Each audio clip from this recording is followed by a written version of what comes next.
प्रणाम। हम किरण शर्मा, हम मंजू शर्मा अपना चैनल पर स्वागत करै छी। नमस्ते, प्रणाम देते दाई माई दीदी भाई जे छी सब गोरा के प्रणाम करै छी। खाना नहीं खाने सब बटन के गोर लगा आवाज छी, सब बटन ने त प्यारा से बात देत रहबा आगा बढ़त रहबे। बहुत प्यारा समाचारी गीत लगाइल छी भोला बाबा के।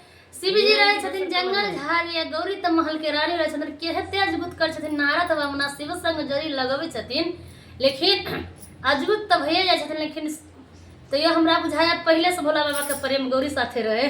बहुत प्यारा सा गीत यहाँ सब जरूर सुनबे, जरूर कमेंट करबे गीत केहन लागल।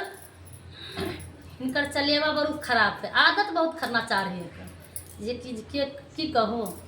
हाँ ये हम बुझाई से अहाँ सब के कमेंट करके बिना मर्द के मेहरारू उदामी एहन बात नहीं है। ये हमेशा हमरा शिकायत करे में लागल रहे है।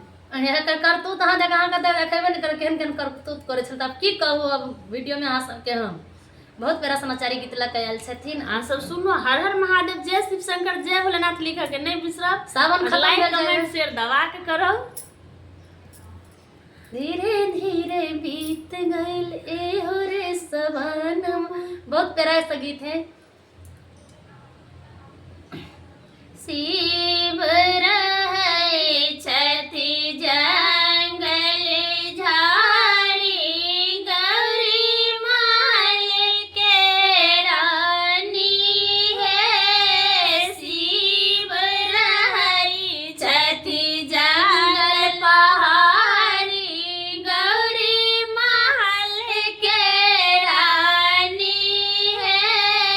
कते जगुत कलखिन नारद बाभन माँ, शिव संग जोरी लगे लेकिन कते जगुत कलखिन नारद बाभन, शिव संग जोरी लगे।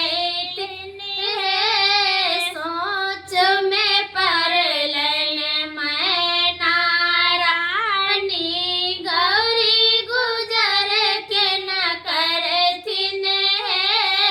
सोच में परलन मैं नारानी, गौरी हमारे को न रहथिन। बरया जगत कलखिन नारद बाभना, शिव संग जोड़ी लगलखिन है।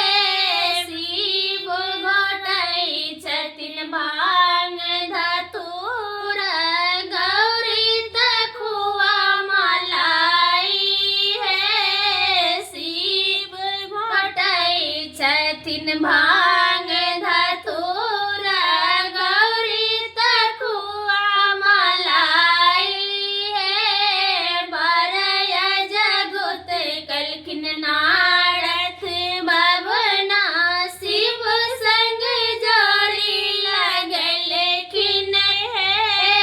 बरया जगुत कलखिन नारद बाभना, शिव संग जोड़ी लगलखिन है।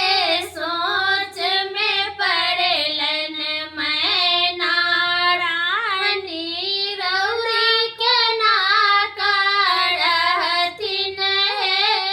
सोच में पड़लन मैं नारानी, गौरी हमर को न रहथिन है। बरया जगुत कलखिन नारद बाभना, जगिया संग जोरी लगलखिन है। बरया जगुत कलखिन नारद बाभना, जगिया संग जोरी लगलखिन है। शिव सुतै छथिन जंगल झाड़ी, गौरी त सोफा चटारी है। शिव सुतै छथिन कुश के चटैया, गौरी त कोठाया मारी है। बरया जगुत कलखिन नारद बाभना, भंगिया संग जोरी लगलखिन है। बरया जगुत कलखिन